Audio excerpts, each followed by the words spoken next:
Yo,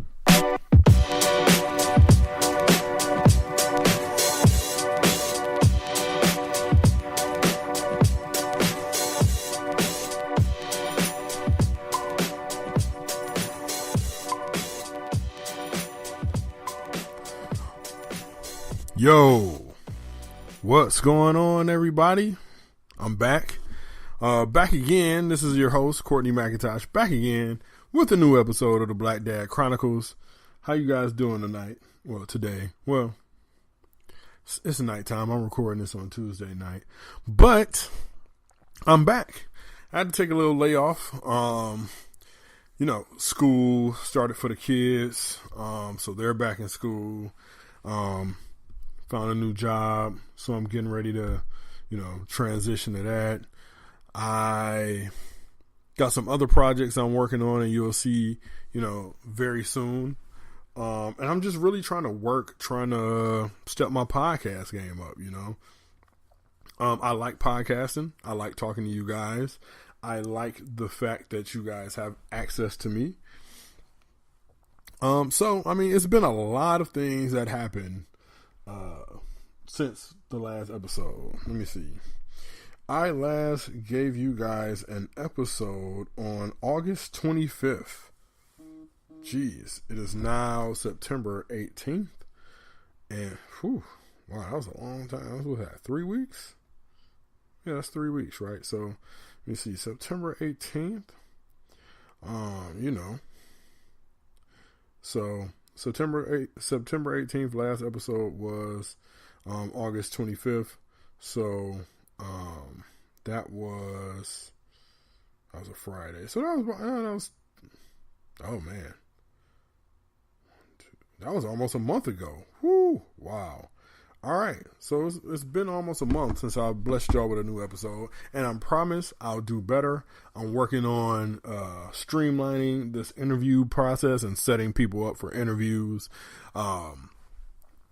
So hopefully, prayerfully, God willingly, I'll be having some more fire episodes for y'all, so y'all can get to know all these good black men out here, raising their kids, living right, not doing anything illegal. Because that's what the Black Dad Chronicles is all about.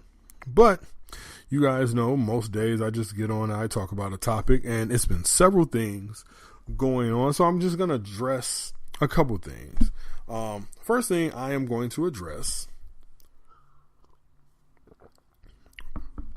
is, let me see, man. So I'm going to talk about Jemele Hill's comments on Twitter regarding the president, your president, not mine, one Donald J. Trump.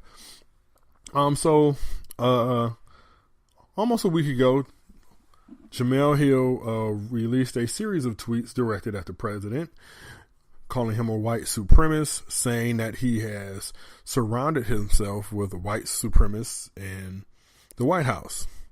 And if you look at some of his initial hires, particularly Steve Bannon, she would be correct about that. I also feel like she would be correct because, to this day, and like I said, this is September 18th, 2017. The incident in Charlottesville was about 3 weeks ago. And he still... And on that, when he was addressing Charlottesville, he refused to single out and call out white supremacists for what they did. And there have been a few white supremacist attacks in our country recently that he has not even, he's failed to condemn those. So my thoughts on that are, where's the lie? The White House came out. Mike Huckabee's daughter, Sarah Huckabee Sanders, is the new press secretary.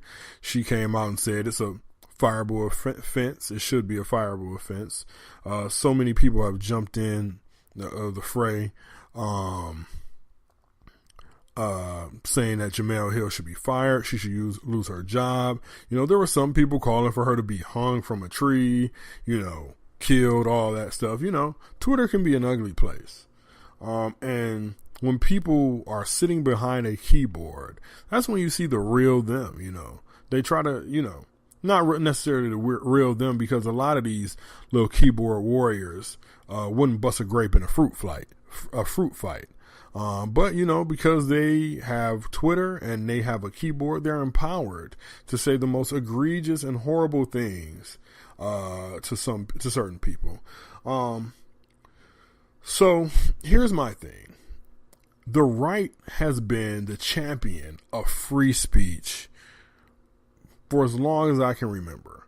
The right's cause has been, don't let the left take away our free speech and things that they can't say, things that we can say. Recently, it seems like, they only care about hate speech. They just want their freedom of speech so they can say whatever they want to say, regardless of how ugly it is, and not have to pay, consequences for their actions. Saw a video last night where a guy, and I'll rant about Nazis in a second. A guy with a Nazi armband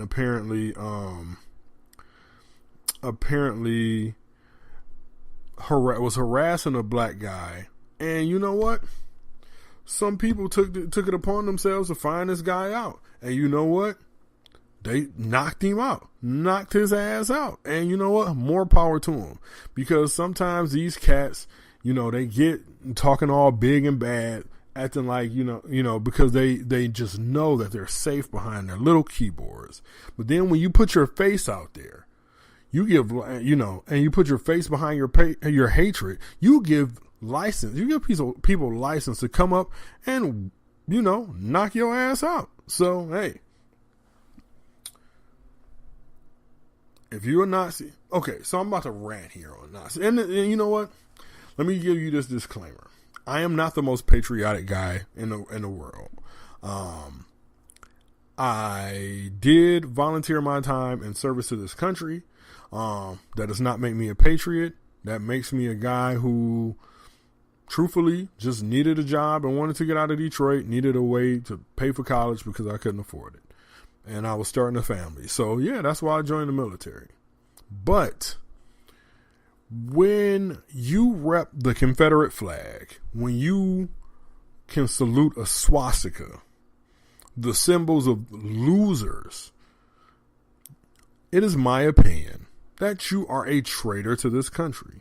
Not so much the Confederate flag, but so much so it's illegal to do anything, to have any type of Nazi symbolism in Germany.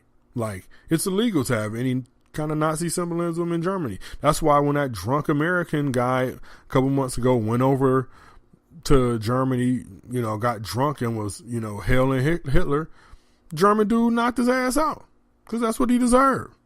Now look, I'm not preaching violence up here, but sometimes,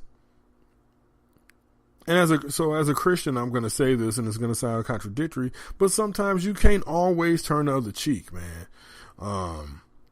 Sometimes when somebody sometimes the best way to shut up a bully is to hit that bully in the mouth.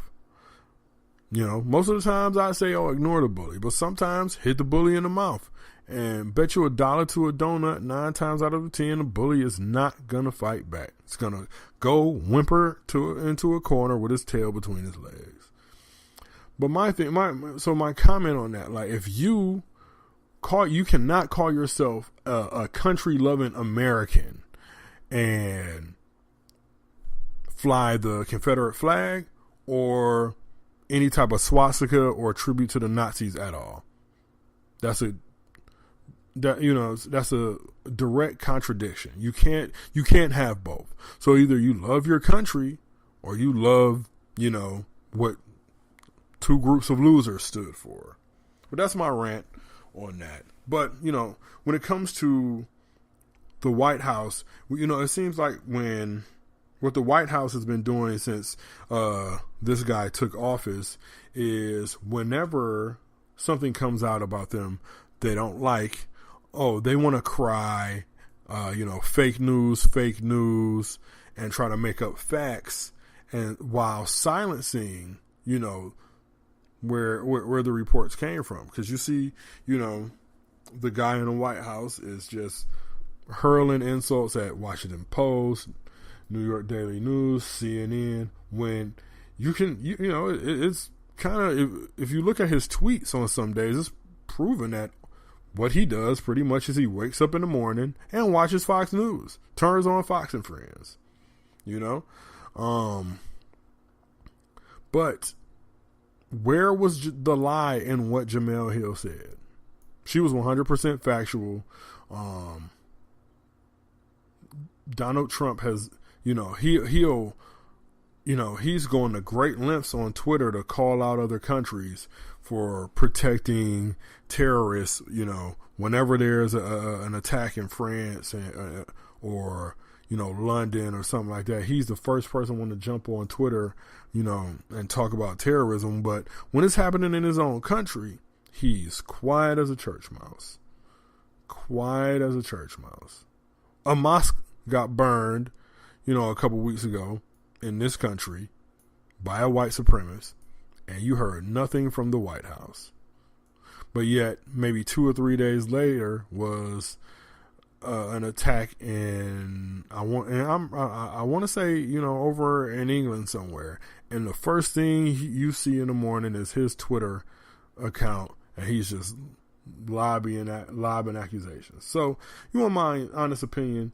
Jemele Hill was 100% factually correct. Shout out to Jemele Hill, proud Mumford Mustang and Michigan State graduate, even though I did not attend, either of those schools, but I am from Detroit. She's from Detroit.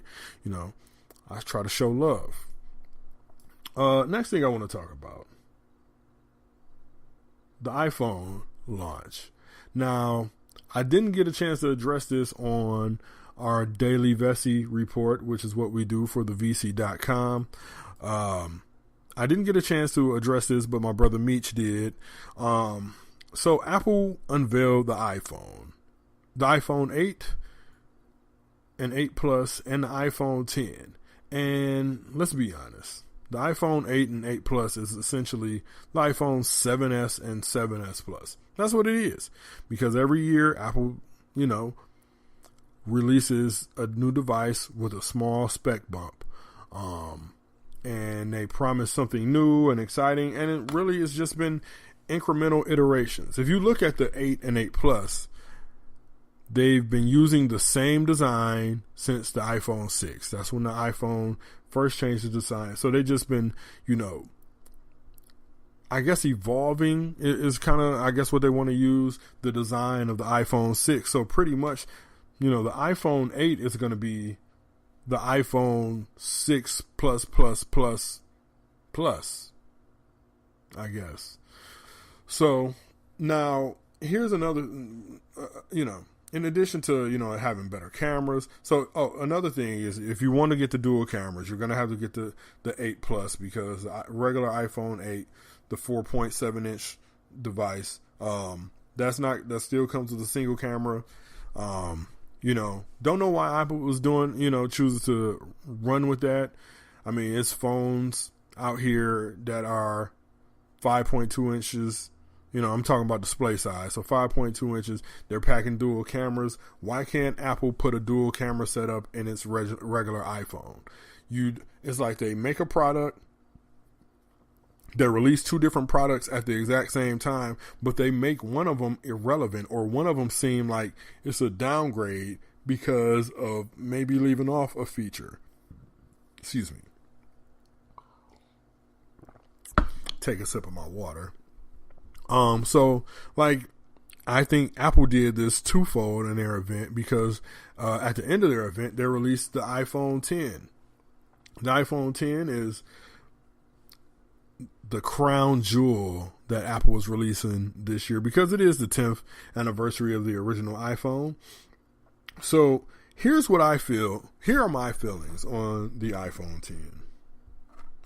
Finally, they are stepping up to try to match what Android manufacturers are doing now. They want to give you bezel-less edge display, and it's not a true, bezel-less display because of the little notch they have at the top, which is packing a crap ton of sensors in it. But pretty much what they're doing, the problem that I have is, it seems like, they built their whole press conference around the 8 and the 8 Plus, and then right after that, we're not done. And they unveiled the iPhone 10, and what that does is automatically it makes the 8 and the 8 Plus seem irrelevant. Now, I call myself an Android fanboy. I am a fan of Android. I love Android. Don't always love the software experience on Android phones, but that is starting to change.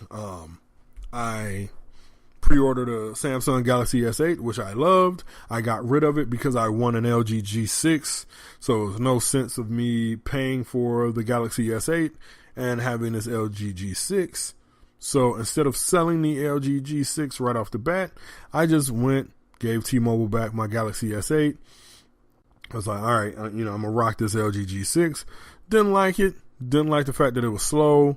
Didn't like the fact that the battery sucked. Now, my wife has an LG G6 and she loves it. My mother-in-law has an LG G6 and she loves it also.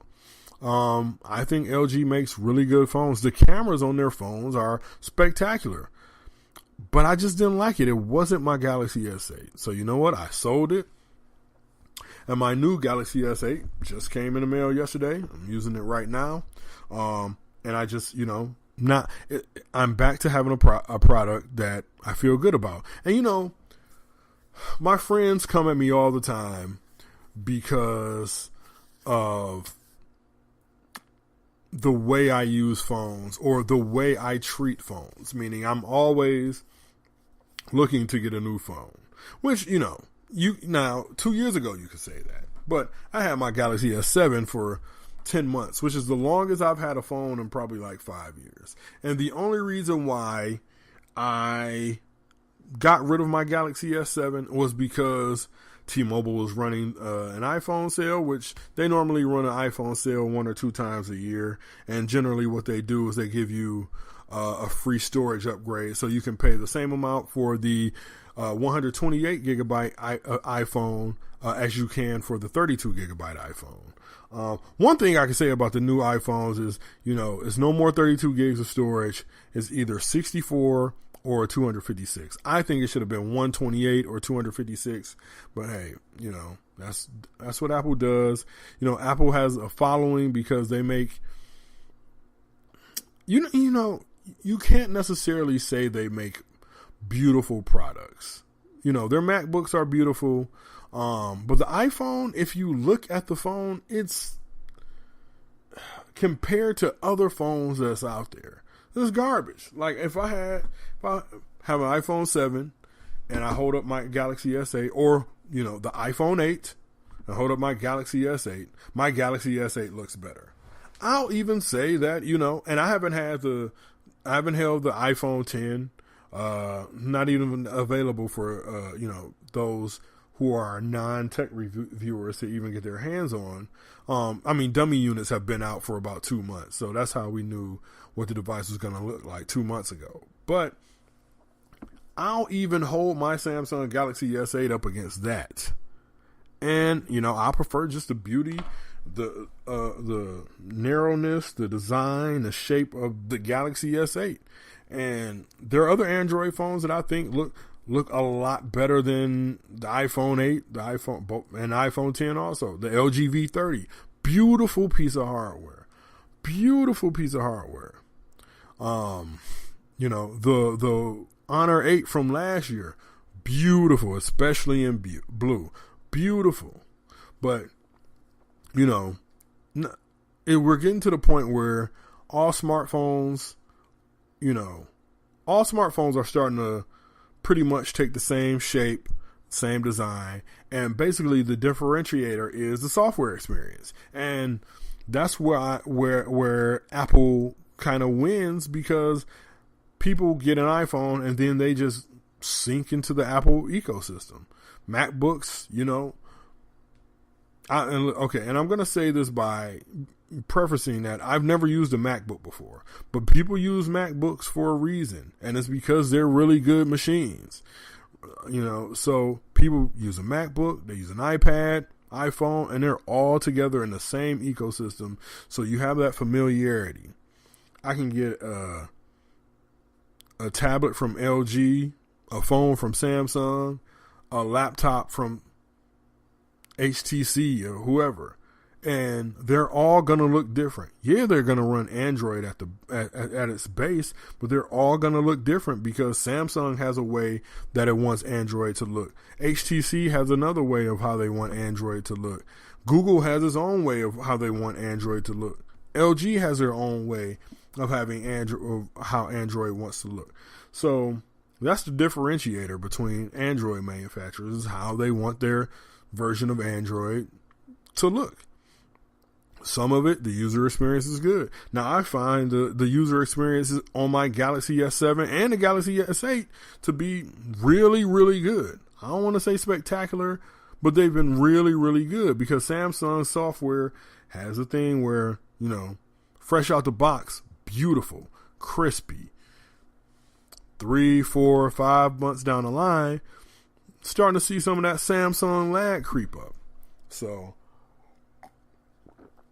But what I was able to do though, and so now the price of the phones, the price of the iPhones is just ridiculous. To me, in this day and age, there's no reason why you should be paying $600 for a phone. There are way too many great phones out at the $300, $400, $500 price point, $600 price point. You know what I'm saying? But to pay $700 for a phone is, you don't have to do that now to get a good phone. But you're going to say, oh, you just got a Galaxy S8. That's a $750 phone. So here's what I did. I told you guys I won that G6. I sold my G6 and I also had an old phone, my wife's old LG G4 here laying around. Samsung had a deal going on where if you trade in a certain phone, you can get anywhere from $150 to $300 off, you know what I'm saying, depending on what phone you traded in. It just so happened that my LG G4, they're giving me $300 towards the price of it. So essentially, I got a Galaxy S8 for $450, which is a great price. That's an excellent price for a Galaxy S8. Samsung did another awesome thing where if you bought a Galaxy Note 7, and we all know what happened with the Galaxy Note 7, battery issues, some of them caught fire, so they recalled it not once but 3 times. And so if you were one of those who bought a Galaxy Note 7, Samsung gave you a $425 credit towards the price of a Galaxy Note 8. So Galaxy Note 8, $930. So if you look at 930 minus 425, that's getting a $930 phone for $505 before taxes. Plus, they're giving you their 360 camera for free. Plus, they're going to give you a Galaxy VR headset for free. Plus, they're going to give you a 256, gigabyte SD card for free. When you find a company that, likes to take care of their customers and for a mistake that wasn't their customer's fault, that's excellent customer service. Excellent customer service, because I bought my Galaxy S8 and I just paid it off, so I don't have to pay, another, monthly lease or anything like that. I paid it off. I got another Gear VR, the VR headset, which I don't use, so I gave it to my sister, and then I already had one. So that's great customer service. So, what I want to tell my friends who think I have a problem, I don't have a problem. I just like what I like. And I like Samsung phones. Yeah, they could be a little buggy, but as long as the battery life is good and the camera is excellent, I'm fine. That's what I care about. That's what I care about. But I also like the way Samsung does Android. I really do. And it used to be where a new version of Android, well, I can't say it used to be because it still is. A new version of Android would come out, used to be the Nexus phones. Now it's the Google Pixel. Google's phones gets the update first. And then every single manufacturer in the world gets that update. And if they updated your phone, they did. And if they didn't, well, you were out of luck. You were just out of luck. But what Samsung does, what I like, is they actually take features that may be in that new version of Android and they just build it into their software. And I like the way it looks now. I like the way it runs now, and hey, I like what I like, man. I like Samsung phones, and I had to get back to a Galaxy S8. It wasn't life or death. Nothing is. But, it's something that I use on a daily basis. So if it's something that I that I use on a daily basis as much as I use my phone, because my phone, I have a laptop. My wife has a laptop. I'm recording this on a laptop right now. But my phone is my main computer. My phone is my number one computer. And it's most people's number one computer. Because you can type a full document and print from it. You can check all your email. You can check your banking. You can deposit checks. You can run a website from your phone. So for most people, their phone is their only computer, is their main computer. So of course you want to have something that runs smoothly. So that's why, I like the Galaxy S8. That's why I went back to the Galaxy S8. And that's why I'm most likely gonna stay with Samsung phones. But I'm gonna see what that Huawei Mate 9 looks like in a couple of weeks when that gets unveiled on, I believe, October 10th. And you guys probably don't know who Huawei or what Huawei is. Huawei is a Chinese company who is the second biggest phone manufacturer in the world. They just passed Apple. But yeah, man, their Mate 9 was a beast. And when it came out, it was only $500, but it was a beast. And that Mate 10 is coming out soon, and it's going to be a beast. So I might have to sell my Galaxy S8 and get that beast, depending on what it is, what it looks like. All right, so that's enough of me talking about phones. Kids are back to school. Kids have been back to school. This is week 2 of this is week 3 of school.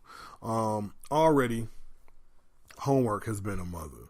Man, I remember when I was in, school, even when I was in high school, we had homework, yes, but we didn't have homework that consisted, that took up our whole evening, unless we were working on like a science project or, writing a paper or something like that. My kids come home from school and they have at least 2 hours of homework every day. And you want my opinion? That's ridiculous. Because they come home from school. My older two, they're both in middle school, one in 6th grade, one in 8th grade. They get home from school probably around 3:20. So they take maybe 30 minutes to wind down, eat, walk around the house, tell us about their day. And then they're stuck doing homework for 2 hours. So that 30 minutes that they take to wind down from school, that's 4 o'clock. You know what I'm saying? Add 2 hours onto that, that's 6 o'clock. So then they have to eat dinner, take showers, get clothes together. And it's like, when are you going to let kids, when are kids going to have time to actually be kids? I remember growing up, we had time to be kids. We were outside all day, even on school days, because we had homework. But it wasn't like homework was consumed. Like nowadays, like the kids are consumed with homework. Like I was helping, now my daughter Jasmine, so my wife is a lot better in math than I am. And Jasmine is really good at math. Her scores were good enough on the test that they take. Is called the M-Step. That's the standardized test we take here in Michigan.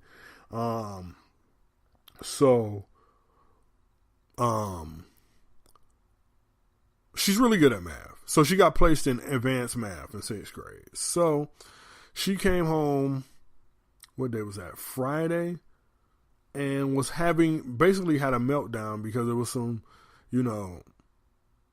problems that she couldn't get. And part of that is partly because she's like a perfectionist when it comes to her homework, and she doesn't like getting things wrong. And when she does get things wrong, she kind of like spazzes out. It's a character flaw. I'm trying to help her with it. I tried to help her, meditate, the other day because she was just like freaking out, But I think part of the reason why my son didn't do a lot of his homework last year is because he just had so much. And yeah, it was mostly because he was being lazy and didn't want to do it. But he also had a ton of homework,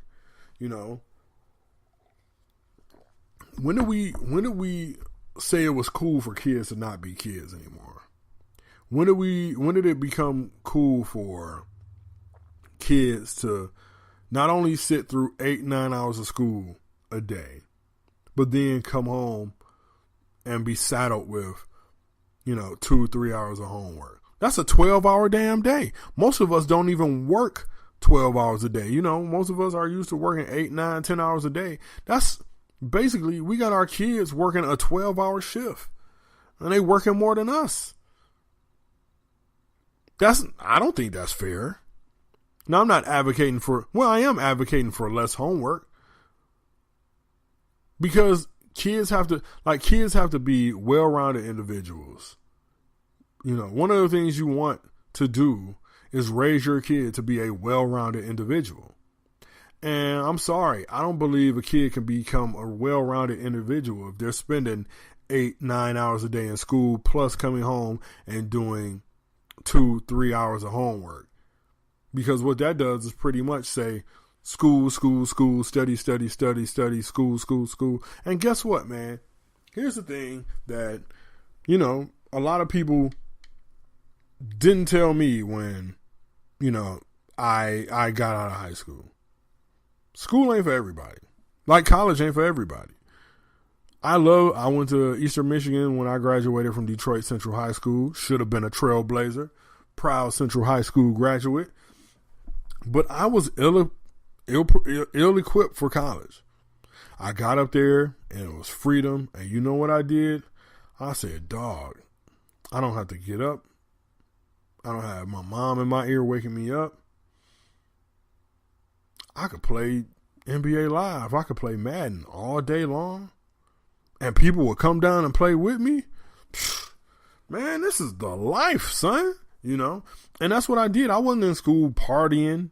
You know what I'm saying? I just didn't go to class. But it was my first taste of freedom. And now I just wasn't ready. I shouldn't have, and I think as parents, we have to realize and recognize how our kids learn, the best ways for them to learn, and what excites them, what motivates them. Like my daughter, she's motivated basically by being the best.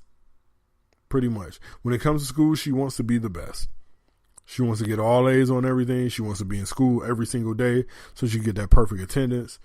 She wants to be the best, but she also loves her friends. She likes being around her friends. My son, he's 8th grade. I'll be honest, I don't necessarily know what motivates him. But you know what? He's an artist. He sits up and draws all day long. That's what he does. That's what's fun to him. He'll watch, goofy stuff on YouTube. He'll, play with his Yu-Gi-Oh cards. You know what I'm saying? Like when my nephew's around, he'll play with the action figures. But basically what he does is he comes home, he does his homework, he talks to me and Robin, and then he is off in his room drawing for the rest of the night. Drawing or reading.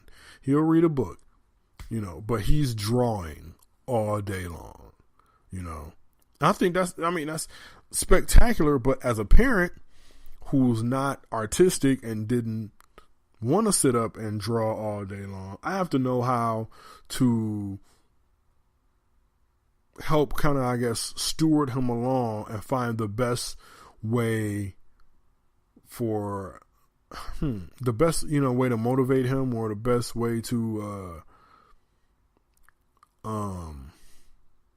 figure out what he's good at, because I'm a firm believer of, you find out what you're good at and you do it. Like, I'm struggling leaving the restaurant industry because I've been at places where it's been impossible to, move up, and it's because, people are in front of you. People have been in those positions for a long time. So I got burned out.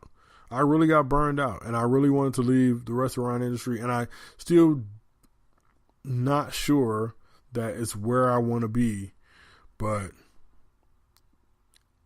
at the end of the day, I can't leave food alone, and honestly, I have a severe fear of failure, so I won't do something because I'm scared I'm gonna fail. And the reason why I haven't been able to step out and try to buy a food truck or do a lot of sell a lot of dinners and stuff like that is because I've tried doing these things and they haven't worked. I sell cheesecakes and people love my cheesecakes, but I don't make money off of it. I can't support my family just by slanging cheesecakes. You know what I'm saying? I'm scared that I won't be, if I was to step out and do something on my own, I won't be able to support my family. And it's like,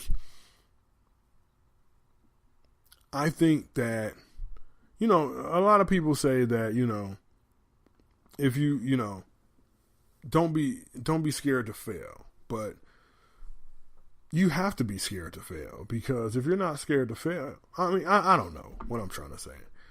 I just know I'm scared of failing. I'm scared of taking a risk on something and then my family being out in the cold because I took a risk, and it blew up in my face.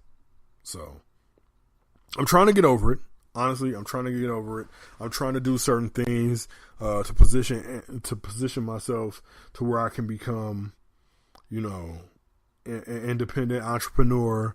And, I think a lot of the reasons why why I haven't been satisfied with, what I'm doing in my life, because at the end of the day, I'm doing it to benefit somebody else. It's not mine. That's the reason why I started this podcast, because it's mine. I'm not doing it to benefit somebody else. I'm doing it to benefit me. And, hopefully it can help benefit, the guys that I try to get on. I want to talk to guys who are dads and just, hey man, tell your story. Talk about fatherhood. Talk about who you are, But anyway, guys, that's going to wrap up this week's episode of the Black Dad Chronicles. Thank you all for tuning in. Of course, if you want to join the conversation, shoot me an email, blackdadcron@gmail.com. You could send me a message on Instagram. I'm on Instagram at the Black Dad Chronicles. Twitter is Mr. Courtney Mack. That's capital M, capital C, Courtney, capital M-A-C.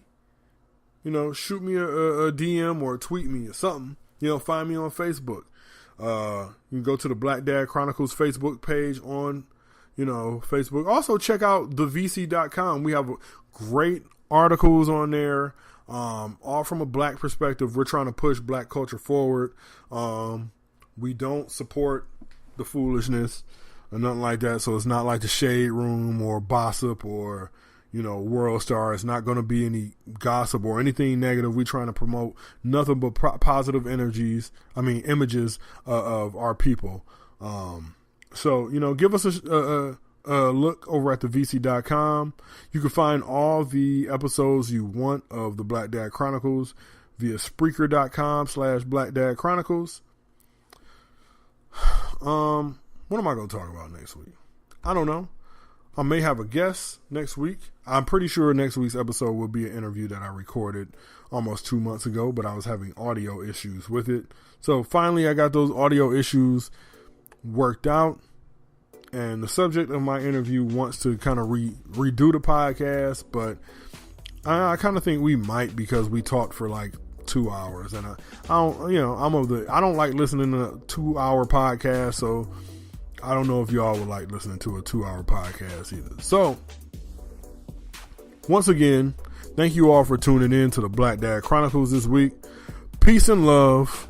I'm out.